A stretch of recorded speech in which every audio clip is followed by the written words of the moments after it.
All right, let's dive right into this. For years, we've all been sold this incredibly comforting idea, right? That the cloud is this borderless, neutral, practically invincible space. You just plug your business in and it works, totally safe from the messy, physical realities of the world. Well, today in this explainer, we're going to shatter that illusion a bit. We're looking at a rapidly evolving geopolitical reality that is fundamentally changing how both businesses and governments have to approach their digital infrastructure. The era of the completely neutral cloud, it's over. We're now living in a time where data and digital access are being actively weaponized, and the threat of someone hitting a cloud kill switch isn't just some hypothetical cyberpunk plot anymore. It's a very real, operational vulnerability. So let's get started. So I want to pose a really direct question right out of the gate here, especially for the executives tuning in. Just imagine waking up tomorrow morning to find that your most critical business applications, your emails, your customer databases, your entire operational platform have simply vanished. Not because of a cyber attack, not because a server farm somewhere lost power, but because a foreign government made a policy decision literally overnight that forced your cloud vendor to pull the plug on your organization. What happens to your business? If your operational backbone can be disabled remotely and instantly due to decisions made in a totally different country, your cloud suddenly stops being just infrastructure. It becomes a massive, highly unpredictable risk factor. Now you might be thinking, okay, but does this actually happen? Well, yes, these aren't just theoretical thought experiments. These are documented realities. Take Nayara Energy, for example, a major Indian oil company. Because they were partly owned by Russia's Rosneft, they suddenly fell under EU sanctions. Almost instantly, Microsoft, complying with those laws, just disabled Nayara's access to Teams and Outlook. There was no technical failure, just geopolitics completely halting a business. We saw a really similar dynamic when the US placed sanctions on the International Criminal Court. The ICC prosecutor's Microsoft email was reportedly just disconnected. Or look at Maxar Technologies, a US-based firm that restricted Ukraine's access to vital satellite imagery following a shift in US intelligence sharing policy. And of course, companies like Apple and Google cutting off App Store access in Crimea virtually overnight. This definitively proves that our technological dependencies can and absolutely will be weaponized to disrupt critical services. To put the massive scale of this vulnerability into perspective, just look at Europe. By most estimates, a staggering 80% of the European cloud market is controlled by US-based technology giants, the hyperscalers. Just think about that. When you realize that more than 3/4 of European states depend heavily on these foreign tech companies for critical national security functions, defense systems, and massive enterprise operations, it becomes clear that their flank is completely exposed.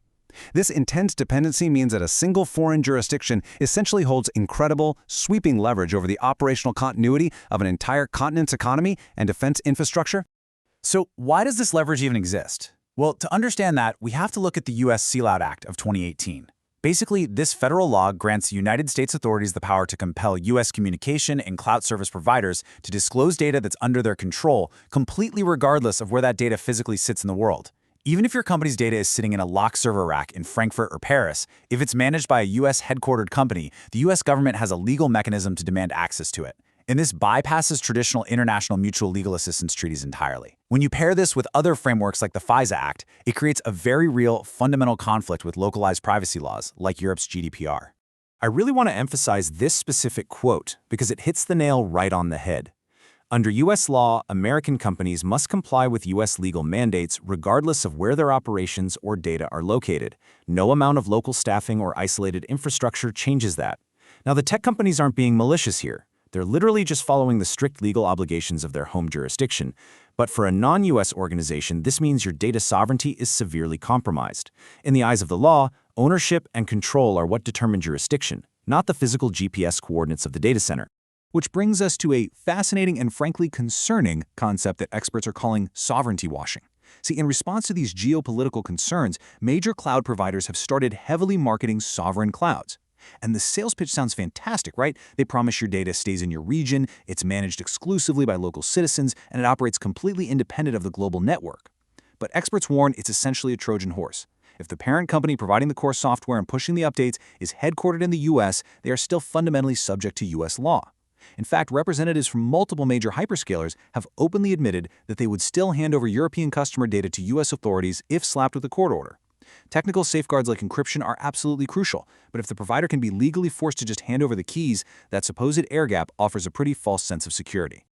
This whole dynamic creates an entirely new risk profile for organizations. I mean, we're all used to planning for traditional IT headaches, right? A server crashes, a fiber cable gets cut, or maybe you get hit with ransomware. You fix those things with technical redundancy, off-site backups, and standard cybersecurity protocols. Your IT department is fundamentally in control. But a cloud geopolitical disruption? That is a completely different beast. It is instant. It is a legally enforced lockout. No amount of backup generators or brilliant IT troubleshooting can restore your access if your vendor's home government suddenly makes it a criminal offense for them to do business with you. You are suddenly entirely at the mercy of foreign policy decisions that you have absolutely zero influence over. And when this kind of geopolitical disruption actually hits the ground, the results are devastating.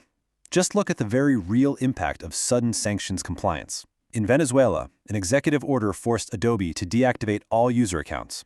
Overnight, creative professionals and businesses instantly lost access to essential tools like Photoshop and Illustrator. When sanctions hit Russia, automakers like BMW and Audi restricted access to their proprietary dealership software, meaning local mechanics suddenly couldn't even run basic diagnostics or plan maintenance. Slack notoriously deactivated accounts for anyone with ties to sanctioned countries, even users living outside of those borders, locking them out of their internal team communications with zero warning. This is exactly what we mean by paralyzing global business operations. It happens in an absolute instant. So you might be wondering, well, if it's so risky, why don't companies just switch providers when they see the writing on the wall? Well, it's because they're stuck. They're hopelessly caught in the vendor lock-in trap. When you move to the cloud, vendors often build things on proprietary data structures and closed APIs. Over time, your data accumulates, a concept we call data gravity, making it unbelievably complex and expensive to move. Add in those long-term enterprise contracts with steep financial penalties for early termination, and leaving suddenly seems financially impossible. Over time, you lose your bargaining power, you lose your operational autonomy, and you basically become a sitting duck if the geopolitical winds shift against you. Okay, moving into the next section, the ultimate mitigation, formal cloud exit strategies. So how exactly do we survive this? We obviously can't just abandon the cloud. The scalability and rapid innovation are way too valuable for modern business. But to protect against the very specific risk of a foreign government forcing a US vendor to pull the plug, we have to pivot to actionable solutions. We need a highly structured, formal cloud exit strategy. Honestly, this is no longer an optional nice-to-have IT exercise, it's an absolute operational safety net. Let's walk through how you build this escape plan. Step 1. Do not just blindly rely on free egress marketing. Just because a provider says they won't charge you network fees to move your data out doesn't mean your data is actually formatted to be usable anywhere else. Step 2. Leverage automation. Manual risk assessments take way too long and are super prone to error. You need automated platforms that are continuously analyzing your vendor lock-in risks. Step 3. Bring in expert cross-cloud architects who genuinely know how to move massive workloads across completely different environments. And finally, Step 4. From day one of your contract negotiations, demand open standards and guaranteed data portability so your data is never held hostage in a proprietary format. Now, one really powerful legal contingency you can use to protect against these extraterritorial lockouts is something called software escrow. Think of this as your ultimate fail-safe insurance policy. It's essentially a three-way legal agreement between you, your software supplier, and a neutral, trusted third party.